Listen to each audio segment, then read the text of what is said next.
Oke, kita masuk ke soal nomor satu. Kita masih dalam introduction. Mungkin ini juga terkait dengan sejarah pemikiran ekonomi ya, tetapi kita nggak akan bahas secara detail.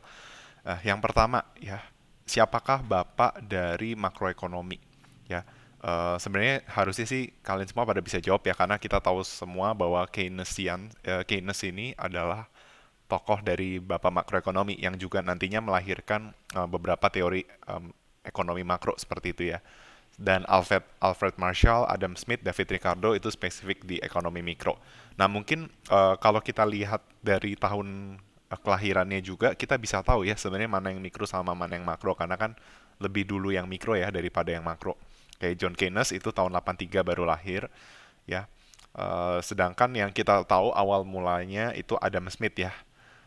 Adam Smith itu terkenal dengan teori invisible hands. Jadi pada dasarnya masyarakat itu ya society benefits itu terjadi ketika setiap orang itu mengambil tindakan untuk mementingkan self interestnya ya.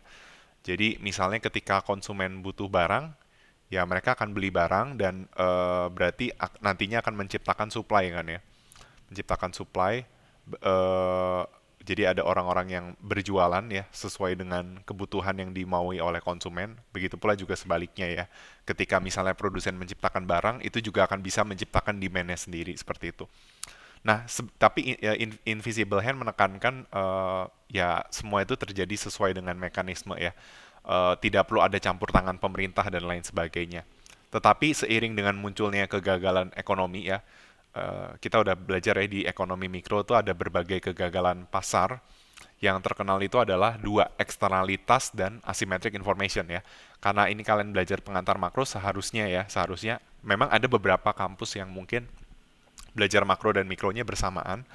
Ada yang belajarnya mikro dulu baru makro. Ya sebenarnya tidak terlalu masalah ya sebenarnya. Tetapi asumsi saya adalah kalian seharusnya sih sudah menuntaskan ekonomi mikro ya sampai chapter terakhir. Kalaupun belum, saya akan eh, katakan ya bahwa kegagalan pasar yang terkenal itu adalah dua ya, asymmetric information dengan externality ya. Ada eksternalitas dan itu di situ kita juga bisa melihat ternyata perlu ada kontribusi pemerintah ya. Disitulah yang dinilai sama John Keynes ya bahwa pemerintah itu perlu mengintervensi ya. Misalnya ketika inflasi di suatu negara terlalu tinggi, pemerintah harus melakukan intervensi dan nanti kalian akan belajar di chapter selanjutnya bagaimana kebijakan moneter untuk mengontrol inflasi. Saya nggak akan sebutkan sekarang ya. Termasuk ketika upah terlalu rendah itu juga perlu menjadi perhatian pemerintah gitu ya. Dan salah satu pemikirannya ya aggregate demand ya. Kalau makro berarti aggregate demand itu akan menciptakan pertumbuhan ekonomi dan pekerjaan ya.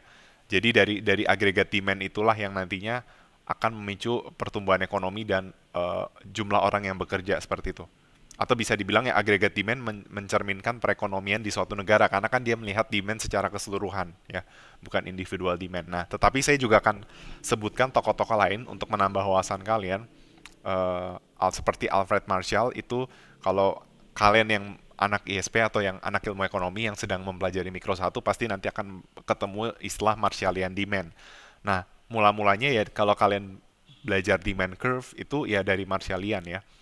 Dia menyatakan bahwa ketika quantity meningkat ya, quantity barang meningkat ya, as quantity increase the consumer willingness to pay for additional unit declines ya. Kalian bayangkan aja kurva demand kan, ketika sikinya semakin besar ya apa, kan hubungannya kalau demand ya harga dan quantity berbanding terbalik ya. Jadi ketika misalnya harganya naik, quantity turun ya. Tapi kalau quantity naik, harganya turun. Nah, harga ini mencerminkan willingness to pay ya. Itu Alfred Marshall.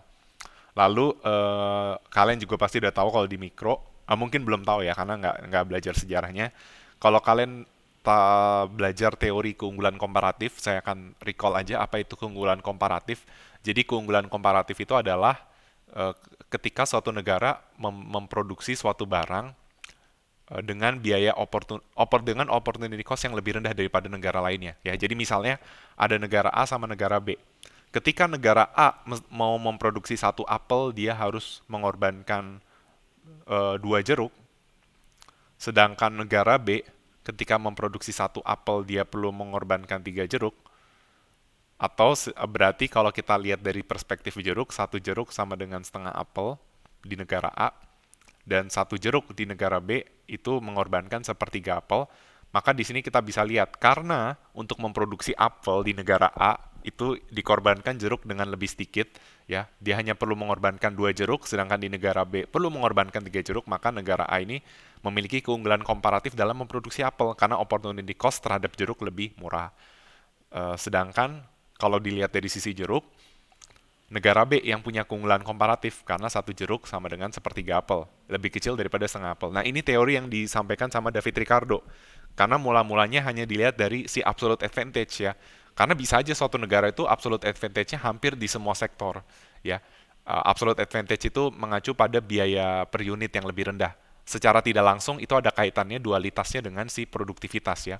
Saya nggak akan bahas itu karena itu sudah dibahas di mikro dan memang itu juga bagian dari mikro ya. Tapi yang jelas teori keunggulan komparatif ya, yang nantinya juga akan mempengaruhi perdagangan internasional itu adalah turunan dari David Ricardo. Maka ya inti dari nomor satu ya kita mesti tahu ya, bapak dari makroekonomi asal usulnya adalah dari John Keynes, dan nanti kalian juga akan belajar apa itu Keynesian economics dan apa saja teori yang disampaikan di Keynes seperti itu. Oke, sekian untuk penjelasan nomor satu. Terima kasih atas perhatiannya.